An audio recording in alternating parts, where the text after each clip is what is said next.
ভারতের যে কোনো ধরনের বা অন্য যে কোনো ধরনের আগ্রাসন আনতে চেষ্টা করে তাহলে সেটা যেন আমরা শক্তভাবে রুখে দিতে পারি। ভারতের সাথে বাংলাদেশের সম্পর্কের অবনতি যে জায়গাটায় গেছে, এখানে এখন আমাদের অত্যন্ত শক্তভাবে সম্পর্ক তৈরি করার একটা কাজ যেমন করতে হবে, তেমন নিজেদের শক্তিটা দেখানোর কাজও করতে হবে। আজকে মাননীয় প্রধান উপদেষ্টা জাতি হিসাবে প্রত্যেকটা রাজনৈতিক দলকে ডাক দিয়েছিলেন যে আমরা 5ই আগস্ট যেই ঐক্যর মাধ্যমে বাস্তবায়ন করতে সক্ষম হয়েছিলাম, সেই ঐক্যটা যেন আমরা ধরে রাখতে পারি এবং ভারতের যে কোনো ধরনের বা অন্য যে কোনো বিদেশি শক্তি বা আমাদের অভ্যন্তরীণ কোনো দেশ বিরোধী শক্তি যদি দেশের বিরুদ্ধে কোনো ধরনের আগ্রাসন আনতে চেষ্টা করে তাহলে সেটা যেন আমরা শক্তভাবে রুখে দিতে পারি, সেই ঐক্যটা ধরে রাখার আজকে আহ্বান ছিল। সেই আহ্বানের সবাই একদম জোরদারভাবে সাড়া দিয়েছে। আমরা সবাই মাননীয় প্রধান উপদেষ্টার সাথে আছি, ওনার সাথে থাকবো এবং এই দেশের ক্ষতি কেউ করতে পারে এরকম কোনো কিছু আমরা হইতে দিব না ইনশাআল্লাহ। এবং এটাতে বড় দাগে আজকে যে আলোচনাগুলো হয়েছে, প্রথমে হলো ঐক্য ধরে রাখা, তারপর উনি আমাদের কাছে জানতে চেয়েছেন যে আমরা কি কি করতে পারি এই ভারতের এই ধরনের মিথ্যা প্রচার, এই ধরনের আগ্রাসনকে বিরোধিতা করতে। তো সেইখানে অনেকগুলো দল অনেক প্রস্তাবনা দিয়েছে লিখিত আকারে। এনডিএম আমার দল, আমরা 9টা প্রস্তাবনা দিয়েছি।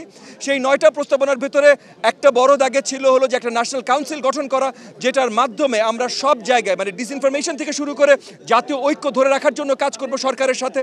আরেকটা ছিল যে ম্যাসিভভাবে যে ডিসইনফরমেশনের যুদ্ধ শুরু করেছে ভারতের সরকার এবং গণমাধ্যম, সেগুলোর ফ্যাক্ট ফাইন্ডিং টাস্ক ফোর্স বের করে বাংলাদেশে বিদেশি গণমাধ্যম, বাংলাদেশের হাই কমিশনের মাধ্যমে বিদেশি সব গণমাধ্যমে এবং সব আপনার কি বলে স্টেক হোল্ডারদের কাছে, সব থিঙ্ক ট্যাঙ্ক সবার কাছে সঠিকভাবে যেন আমরা পৌঁছে দিতে পারি।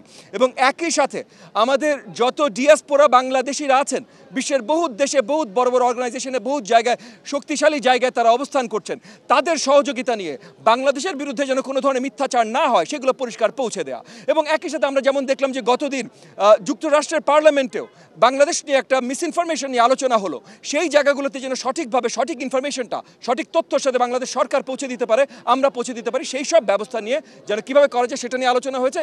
এবং একটা স্পেশাল আলোচনা হয়েছে, উত্থাপিত হয়েছিল যে একদিন আগামী কয়েকদিনের ভিতরে একদিন আমরা জাতীয় সলিডারিটি একটা করে কর্মসূচি পালন করব, এটা আমরা সবাই একমত হয়েছি। এবং মাননীয় প্রধান উপদেষ্টা আমাদেরকে জানিয়েছেন যে খুব শীঘ্রই এই সলিডারিটি অ্যাকশনটা কী হতে পারে সেটা উনি আমাদের সবাইকে জানাবেন, জাতির জন্য জানাবেন এবং আমরা সবাই সেটা পালন করবো ইনশাআল্লাহ।